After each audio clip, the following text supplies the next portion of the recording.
செல்வி சாமியல். முன்னெல்லாம் ஒரு பொண்ணை கல்யாணம் பண்ணி கொடுத்துட்டா அந்த பொண் திரும்ப தன் தாய் வீட்டுக்கு வர்றதுக்கு ஏதாவது ஒரு விசேஷமோ ஃபங்க்ஷனோ இருந்தா மட்டும்தான் வருவாங்க. அதுக்குதான் நம்ம இந்த ஒரு வழக்கம் வச்சிருப்போம். மறுவீடு ஃபங்க்ஷன், தலை தீபாவளிக்கு அழைக்கிறது, தலை பொங்கல், இந்த மாதிரியான ஃபங்க்ஷன்ஸ் இருக்கும்போது மட்டும்தான் வருவாங்க. அப்பவும் வரும்போது தன் கணவரோட வருவாங்க. சோ மேக்சிமம் 1 or 2 days தான் அவங்க வீட்டுல இருக்க முடியும். சோ அந்த 1-2 நாள்ல தன் கணவருக்கு எந்த ஒரு அசௌகரியமும் வந்துடக்கூடாது அப்படின்னு பார்த்து பார்த்து பண்றதுலதான் அவங்க கான்சன்ட்ரேஷன் ஃபுல்லா இருக்குமே தவிர தன் கணவன் வீட்டு உறவுகள், கணவன் வீட்டில் நடந்தது, வந்தது, போனது, இது எல்லாத்தையும் அம்மா அப்பாவுக்கு அப்டேட் பண்ற அளவுக்கு டைம் இருக்காது. சோ அவங்க ஃபங்க்ஷன் எல்லாம் முடிச்சுட்டு திரும்ப அவங்க வீட்டுக்கு போயிடுவாங்க. இப்படித்தான் இருந்தது. ஆனா இன்னைக்கு இருக்கக்கூடிய காலகட்டம் அப்படி இல்ல.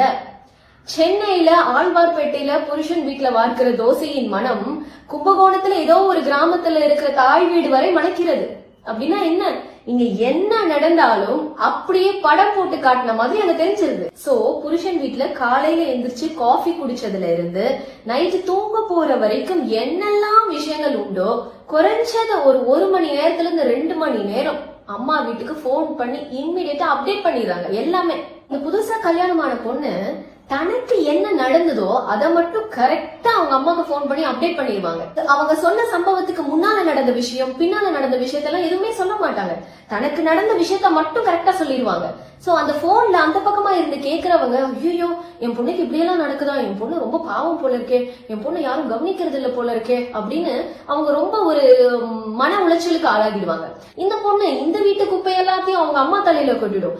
அந்த அம்மா அதை ஃபுல்லா மனசுல போட்டு குழப்பிக்கிட்டு என்ன பண்றதுன்னு தெரியாம அந்த குப்பையை அவங்க கணவர் வந்ததும் அவங்க தலையில பாதி இறக்கிடுவாங்க. இந்த பொண்ணு காலையில காஃபில சக்கரை கம்மியா போட்டதுக்காக அவங்க மாமியார் சத்தம் போட்டதை அம்மாக்கு போன் பண்ணி சொன்ன பொண்ணு திரும்ப இதெல்லாம் சொல்லி முடிச்சுட்டு தன் வேலைகள் எல்லாம் கவனிச்சுட்டு மாமியார் கூட சாயங்காலம் ஆனே ஜாலியா ஷாப்பிங் போயிடும். மறுநாள் அந்த பொண்ணு அவங்க அம்மாக்கு ஆஸ் யூஸ்வல் போன் பண்ணி அப்டேஷன் எல்லாம் சொல்லும் போது, என்னம்மா நேற்றுக்கு ஷாப்பிங் போயிட்டு வந்தியா, என்ன ஆச்சுன்னு கேட்டா அந்த பொண்ணு சொல்லும், ஆமாமா நான் ஷாப்பிங் போனேன், 2 சாரி எடுத்தேன், 2 சல்வார் எடுத்தேன் அப்படின்னு அதோட நிறுத்திடும். அதுக்கிடையில அவங்க மாமியார் அந்த பொண்ணுக்கு கடைக்கடையா கூட்டிட்டு போய் அந்த பெண்ணுக்கு பிடிச்ச மாதிரி ஒன்னொன்னா பார்த்து வாங்கி கொடுத்து, சாரியில இருந்து சல்வார்ல இருந்து உனக்கு பிடிச்சிருக்கா போட்டு பார்த்து வாங்கு, விலைய பார்க்காதேன்னு பார்த்து பார்த்து ஒன்னொன்னா வாங்கி கொடுத்தது. ஷாப்பிங்க முடிச்சுட்டு வேண்டாம் வீட்டுக்கு போய் சமைச்சு சாப்பிட வேண்டாம், நம்ம போற வழியிலேயே சாப்பிட்டுட்டு போயிருவோம், அந்த பொண்ணுக்கு பிடிச்ச டிஷ்ஷஸா பார்த்து பார்த்து நல்ல ஹோட்டலுக்கு கூட்டிட்டு போய் சாப்பாடு வாங்கி கொடுத்ததெல்லாம் அந்த பொண்ணு சொல்ல மாட்டாங்க, அம்மா கிட்ட அப்டேட் பண்ண மாட்டாங்க. ஏன்னா அந்த விஷயங்கள் எல்லாத்தையுமே அந்த பொண்ணு என்ஜாய் பண்ணிருக்கும். சோ அவங்களுக்கு அதெல்லாம் அம்மா கிட்ட சொல்லணும்னு தோறாது. ஆனா அந்த காஃபில சுகர் கம்மியா போட்டதுக்காக அந்த மாமனாரோ மாமியாரோ சின்னதா ஒரு கடிதல் இருக்கும் இல்லையா, அதை மட்டும் கரெக்டா போன் பண்ணி சொல்லிடுவாங்க. ஏன்னா அது அவங்களுக்கு நடந்த விஷயம். சோ அந்த பக்கமா அவங்க போன்ல இதெல்லாம் கேட்டுட்டு இருக்கிற அந்த தாய்க்கு இவங்க மாமியார் இவங்க இப்படி எல்லாம் கவனிச்சது, கூட்டிட்டு போனது, வந்தது போனது எல்லாம் தெரியாது. பொதுவாகவே பெண்களுக்கு பிறவியிலேயே மொழியாற்றல் அதிகம். அதனாலதான் பெண் பிள்ளைகள் எல்லாம் சீக்கிரமா பேசிடுவாங்க, ஆண் பிள்ளைகள் எல்லாம் கொஞ்சம் லேட்டா தான் பேசுவாங்க. சோ பெண்களால கொஞ்ச நேரம் கூட பேசாம இருக்க முடியாது, அதுவும் அம்மா கிட்ட பேசாம இருக்க முடியுமா? சோ இப்படி டெய்லி அம்மாக்கு பேசுறத ஒரு வழக்கமா வச்சுக்கிட்டு, அம்மா கிட்ட பேசுறது தப்பு கிடையாது, ஆனா அந்த வழக்கத்தை என்னம்மா இப்படி இருக்க என்ன ஏதுன்னு கேட்டதோட வச்சிடணும். இங்க இருக்கிறத ஃபுல்லா அங்க அப்டேட் பண்ணி 1 hour நடந்தது ஃபுல்லா அங்க அப்டேட் பண்ணி டம்ப் பண்ணணும்னு அவசியமே கிடையாது. தன் பெண் சொல்றது மட்டும்தான் கரெக்ட்னு நினைச்சுக்கிட்டு அந்த அம்மா அத்தோட விடாம அதுக்கு அவங்க ஒரு அட்வைஸ் கொடுக்க ஆரம்பிப்பாங்க.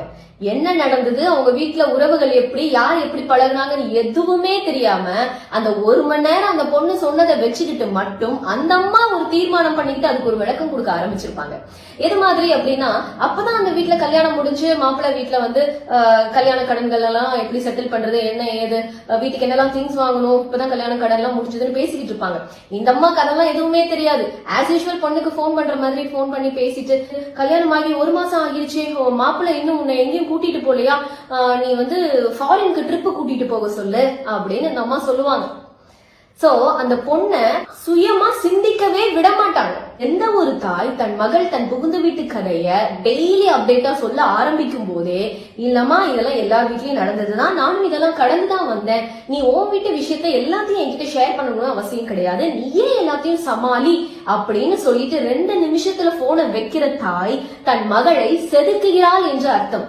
அதை விட்டுட்டு மகள் சொல்றது பூரா 1 மணி நேரம் 2 மணி நேரம் கதைய ஊன்னு கேட்டுட்டு அதுக்கு ஒரு அட்வைஸ் பண்ணி தலையும் தெரியாம வாழும் தெரியாம அதுக்கு ஒரு அட்வைஸ் பண்ற தாய்மார்கள் தன் பெண்ணுக்கு நல்லது செய்யறதா நினைச்சுக்கிட்டு அவங்களே தன் பெண்ணை தன் புகுந்த வீட்டுல இருந்து அந்நியமாக்குறாங்கன்னு அர்த்தம். எந்த பெண்ணாவது தன் அம்மா வீட்டுல நடந்த விஷயத்த, தன் அம்மாக்கும் அப்பாக்கும் நடந்த சண்டைய, தம்பி செய்த தவறுகளை, அக்கா கூட நடந்த பிரச்சனைகளை, பண பரிமாற்றங்கள்ல நடந்த பிரச்சனைகளை யாராவது தன் புகுந்த வீட்டுல இது வரைக்கும் சொன்னதுண்டா?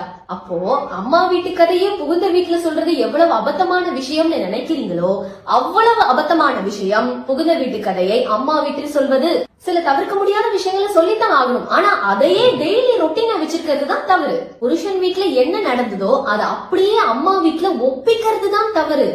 எங்க அம்மா எனக்கு அப்படித்தான் சொல்லி கொடுத்தாங்க. இப்ப நான் ஒரு எக்ஸாம்பிள் சொல்றேன் பாருங்க. நீங்க 5 வருஷமா ஒரு ஆபீஸ்ல ஒர்க் பண்றீங்க. திடீர்னு உங்களுக்கு வேற பக்கம் வேற ஊர்ல டிரான்ஸ்பர் பண்ணிட்டாங்கன்னு வச்சுக்கோங்களேன். அங்க புது ஆபீஸ், புது சூழ்நிலை, புது மனிதர்கள். அப்ப நீங்க அம்மாக்கு போன் பண்ணி புது ஆபீஸா இருக்கு, புது மேனேஜரா இருக்காங்க அப்படின்னு சொன்னா அம்மா உங்களுக்கு வந்து நீ அவங்க கிட்ட இப்படி பேசு, இவங்க கிட்ட இப்படி பழகு, இந்த வேலையை இப்படி செய் அப்படின்னு சொல்லி தருவாங்களா என்ன? நீங்களே சமாளிக்கிறது இல்ல? அது மாதிரி தான் இங்கேயும். புதுசா நீங்க ஒரு வீட்டுக்கு போகும்போது அந்த உறவுகள், அந்த சூழ்நிலை, அது எல்லாத்தையும் சமாளிச்சு அது எல்லாத்துக்கும் அடாப்ட் ஆகிறதுக்கு கொஞ்சம் டைம் எடுக்கும். உங்க மகளை தனியா சிந்திக்க விடுங்க. அவங்க வாழ்க்கைய அவங்கள வாழ விடுங்க. அவங்க ஓட்ட பந்தயத்துல அவங்கள ஓட விடுங்க. நீங்களும் கூடவே ஓடாதீங்க. தேவைப்பட்டா தண்ணீர் கொடுத்து உற்சாகப்படுத்துங்க. சோ இந்த டெய்லி அம்மாக்கு போன் பண்ணி தன் வீட்டு கதையெல்லாம் 1 மணி நேரம் 2 மணி நேரம் பேசுற பழக்கத்தை நிறைய பேர் அது பழக்கமாவே வச்சிருக்காங்க. இல்லன்னா அவங்களுக்கு அந்த நாள் திருப்தியான மாதிரியே இருக்காது. அந்த பழக்கத்தை தயவு செய்து இன்னையோட ஸ்டாப் பண்ணிருங்க. நிச்சயமா அது தேவையில்லாத அன்னெசரியான பிரச்சனைகளுக்கு வழிவகுக்கும். நான் சொல்ற இந்த விஷயம் கொஞ்சம் கசப்பாத்தான் இருக்கும். எல்லா மருந்துகளும் கசப்பாத்தான் இருக்கும். ஆனா டாக்டர் கிட்ட ஏன் எதுக்குன்னு கேள்வி கேட்காம மருந்த குடிச்சா மட்டும்தான் ஆரோக்கியத்துக்கு நல்லது. சோ நான் இன்னைக்கு சொன்ன இந்த கசப்பான மருந்து நிச்சயம் உங்க திருமண வாழ்க்கைய, உங்க திருமண உறவுகளை ஆரோக்கியமா வச்சுக்கிறதுக்கு உதவும். இன்னைக்கு நம்ம கிட்ட மணி ஹேண்டலிங்ல இருக்கிற பொறுமை, நிதானம், அனுபவம் மனிதர்கள் ஹேண்டலிங்ல இல்ல. நம்ம மணிக்கு கொடுக்கற இம்பார்ட்டன்ஸ மனிதர்களுக்கு கொடுக்கறது இல்ல. காசு கையில இருந்தா செலவாகிட்டே இருக்கும்னு வர்ற காசை வேண்டாம்னு சொல்லிடுவோமா? பத்திரமா பேங்க்ல போட்டு சேமிக்கிறது இல்ல. அதே மாதிரிதான் கணவனை தாண்டிய கணவன் வீட்டு உறவுகளும், மனைவியை தாண்டிய மனைவி வீட்டு உறவுகளும். கையில காசு இருந்தா செலவாகிட்டே தான் இருக்கும். உறவுகள் பக்கத்துல இருந்தா பிரச்சனைகள், சங்கடங்கள் வந்து கொண்டே தான் இருக்கும். உறவுகளும் நமக்கு ஒரு சேமிப்பு மாதிரி தான். காசை வந்து கையில இருந்தா செலவாயிடும் எப்படி பேங்க்ல போட்டு வைக்கிறீங்களோ, நம்மளுடைய உறவுகளும், திருமண உறவுகளும் சரி, எல்லா உறவுகளும் நமக்கு சேமிப்பு மாதிரி தான். அதையும் பேங்க்ல போட்டு வைங்க. எல்லா உறவுகளும் பேங்க்ல வச்சிருக்கிற வைப்பு நிதி மாதிரி தான். அவசரத்துக்கு உதவும். சேமிச்சு வைங்க. தேங்க்யூ.